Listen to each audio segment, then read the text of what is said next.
Hello ladies and gentlemen, and welcome to the 500 subscriber special Q&A. I regret this already.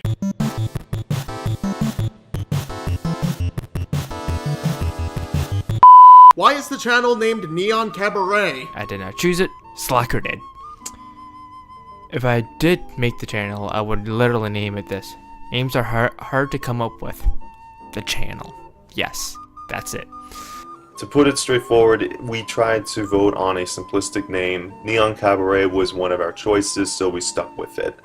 There were other options given, but we wanted something with a little bit of a ring. But it is what it is, really. I think we were just sort of thinking of random combinations of cool words to put together at the time, and I think Neon Cabaret was the best sounding, and it just worked fluently. We actually had a list of names of what the hell we should call this, and Neon Cabaret was one of those names. I can't remember most of them, but I do remember that the runner-up would have been Mewtwo Rouge. And you were probably noticing a theme between those two names. I knew that whatever we were going to be doing with the channel, it was going to be fun, it was going to be raunchy, and I wanted a name that reflected that, along with the fact that we were really just putting on a show. Part of the reason why we didn't choose a name was because of legal issues with Nintendo that could possibly come down the line, as well as the fact that if we did like non-gaming stuff like Sonichu, it would just kind of be off-putting. And I'm just thinking about this now, but we could have been pigeonholed like the J Witch was into just doing Pokemon stuff. So yeah, we kind of dodged a lot of bullets. But I've actually never gotten tired of the name Neon Cabaret because when you consider the kind of shit that we do on this channel, it actually fits perfectly in line with the actual dictionary definition of cabaret. And I'm just going to show that on screen so I don't have to explain it. Really, all you have to do is replace the strippers with a bunch of nerds who have no idea what they're doing. Oh, and one more thing. I know that's a typo, but if we ever do a cooking channel, Neon Cabaret would be the perfect name for it. Are there any games we've decided wasn't up to par for the channel? The short answer here is no. But maybe I'll explain the long answer. I never like saying that we'll never do a game on the channel because that statistically isn't true. But right now I'd say there's 3 genres that are mysteriously off our radar. The first one is traditional fighters. These are your Mortal Kombats, your Street Fighters, your King of Fighters. It's not that we don't like these games, it's that we don't like them enough to play them for the channel. But maybe one day we'll bring someone new on who magically is a huge fan of these games, and then you can see us get our asses handed to us. Then there's your yearly sports titles. These are your Maddens, your FIFAs, your 2K basketballs. On top of the fact that we don't like these games enough to play them on the channel, we kind of all agree that if you've played one, you've played them all. And then finally, there's the flavor of the month stuff. At the time I'm recording this response, Fortnite is the best example of something that's this right now. Let's assume that it's the best game ever made.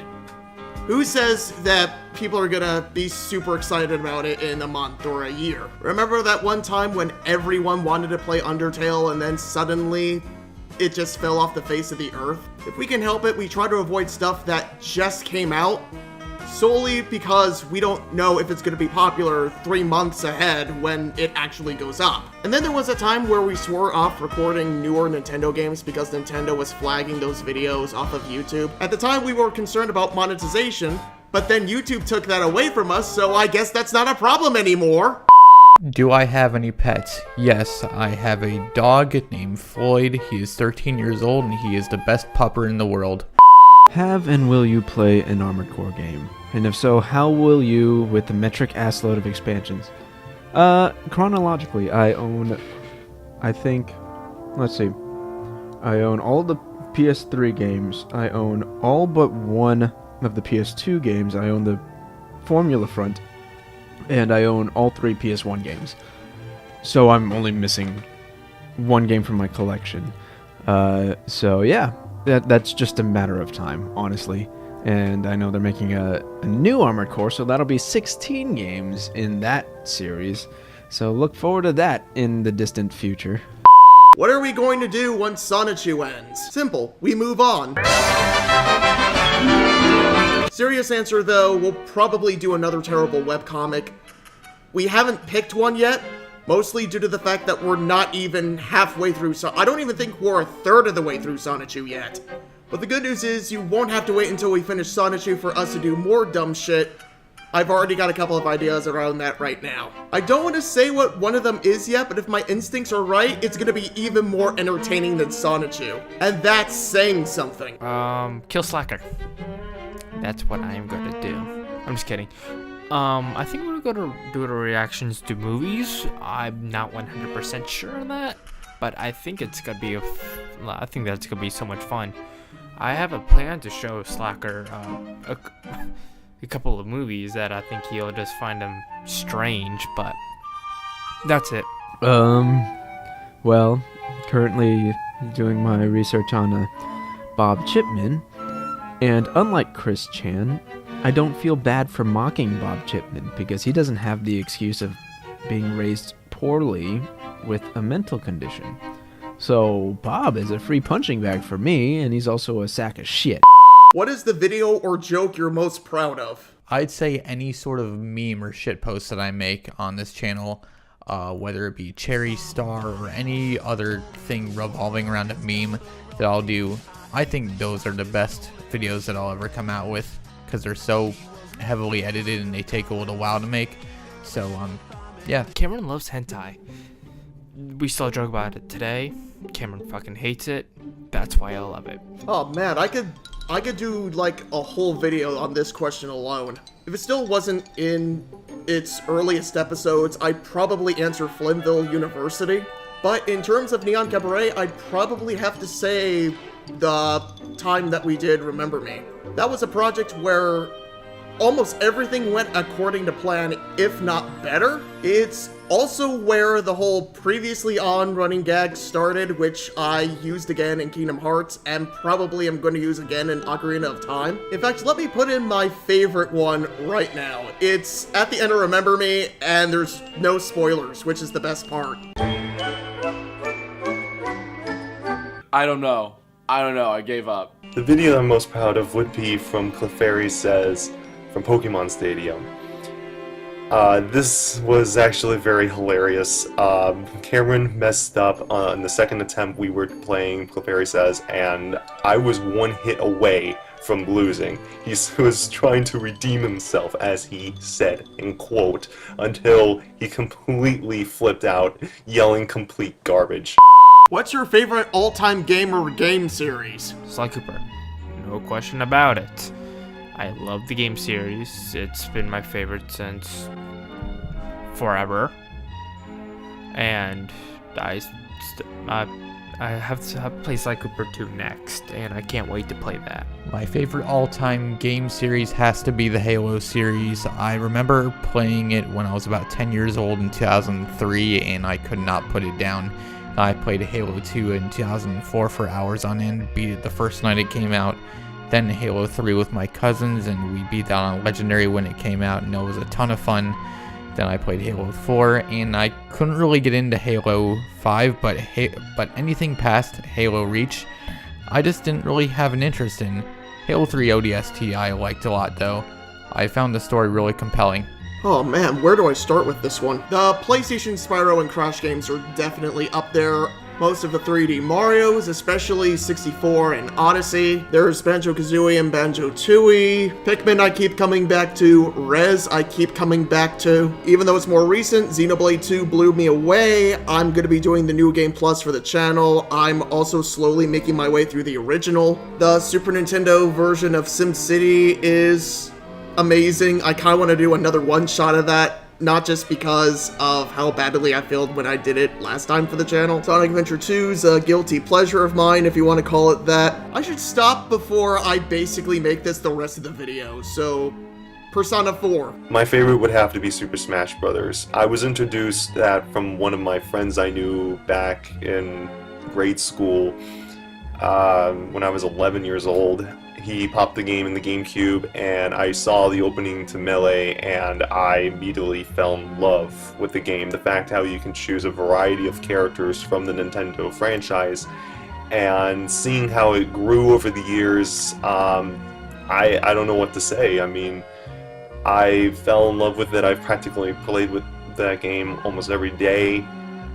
I really can't say enough about it, but just to save you your ears, I'm just gonna leave it on a note where I think it's one of the greatest games I ever played. For me, that'd be Armored Core. Yeah, that's pretty much it.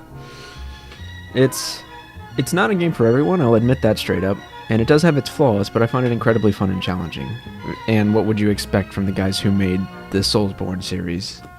Have we ever gotten noise complaints? No, we usually record around 8 or 9 o'clock at night, so everyone's pretty much on their downtime about that time, in my house at least, so I'm never really told to keep it down, so no noise complaints. Shockingly, no noise complaints, which is even more phenomenal considering I live in an apartment. Yes, my mom, all the time.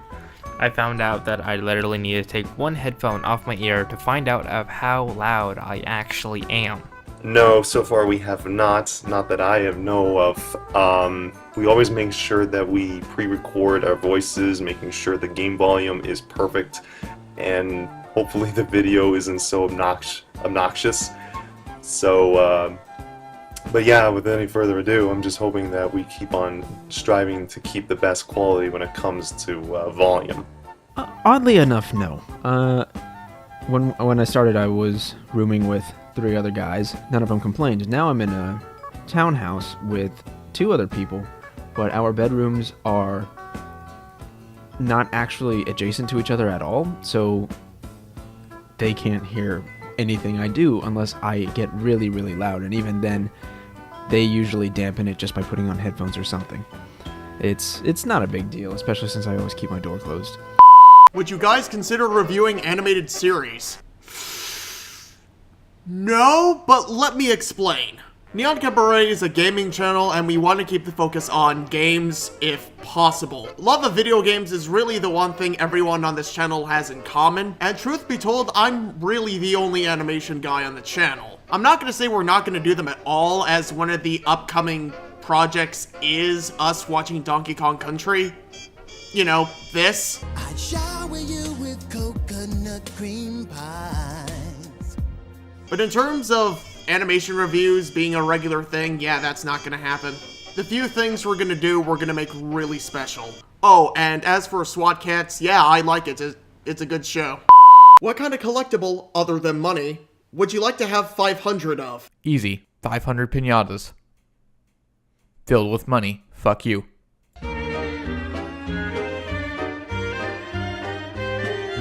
I'll take 500 big booty hoes, please. Bye!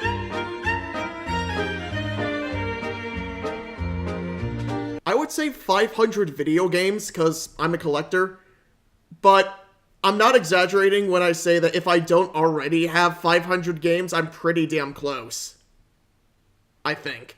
Honestly, I guess I would probably have a garage full of 500 different vehicles, pretty much from the 40s till the 70s, because I love cars and the style and the way how they just looked from back then, other than today, because most of the cars today look like freaking plastic tin cans. There's barely any variety, but when you look at the cars decades ago, they've had certain qualities, and I'm not talking maybe like engine qualities, even though they suck, but I'm talking about like design-wise. It's nothing like it is today. But yeah, that would probably be my dream. In fact, my dream would be at least maybe buying parts and building my own car. If there was any car I would build, it would definitely be a 1957 Chevrolet Bel Air. Armored Core and or Heavy Gear figurines. Particularly if we're going with Heavy Gear, I'd like the Heavy Gear Blitz miniatures. Now, let me explain. This kind of ties in to my giant robot fetish, I suppose. The Armored Core and Heavy Gear were basically my basis for mecha games back in the day. And something I realized when I started hanging out with people who watched anime is that both of those, oddly enough, tend to err on the side of realism. And by that I mean, whenever there's a question as to what direction they go, they tend to go in the direction that makes that would make the most sense in our world. Meaning, In Heavy Gear's case, they really lean on the side of realism, meaning that they have a very good reason for having bipedal mechs. And they almost exclusively use guns except in sports conditions where it'd be more fun just to see them punch each other in the face. Armored Core is very similar, although they do have the whole thing of lifting a 50-foot vehicle hundreds of feet in the air, granted for short periods of time, which I feel is more realistic than the Gundam I can float in the air indefinitely type thing. When I got older and I started watching anime, I found out that I not hate Gundam, but just don't really enjoy that content. And I despise the anime series, Neon Genesis Evangelion. The movies I am much more okay with because the plot makes more sense, and the production issues aren't. Well, there's not nearly as many production issues. So yeah, giant robots. I really like them, and Eva pisses me off. Gundam is kind of stupid. That's it. Armored Core and Heavy Gear, I wish more people enjoyed those series because those are probably some of the best universes, just some of the best storytelling I've ever seen. Even though Armored Core has a very basic, definitive story, they tell it in a very interesting way. But more on that another time if you guys want. For now, just look into them. Even if you're just gonna read like plot synopses and things like that, I think it's cool, and I think more people would enjoy it. And you should definitely buy some Heavy Gear Blitz miniatures so I have someone to play with. How does it feel to finally hit 500 subs?